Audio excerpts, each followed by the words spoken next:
அன்பு நண்பர்கள் அனைவருக்கும் வணக்கம்.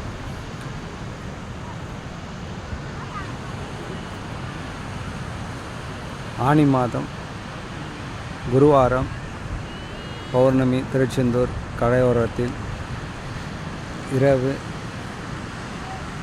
அருமையான இந்த கடற்கரை அலைகளோட இந்த மணல் வெளியில் மிக மிதமான காற்றழுத்தம், காற்று, அருமையான நேரம்.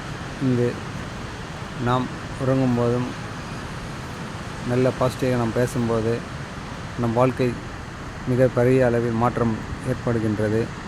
அனைவரும் வரும்போது பௌர்ணமி அன்று இந்த கரையோரத்தில் இருந்து ஒரு இரவு தங்கிட்டு நாம் வீட்டுக்கு திரும்பும்போது நம்ம வாழ்க்கை அனைத்தையும் மாறும். வாழ்க வளமுடன், வாழ்க செல்வ செழிப்புடன். இதுவும் எதுவும் கடந்து போகும். வீரவேல், வெற்றிவேல். ஜெய்ஹிந்த்.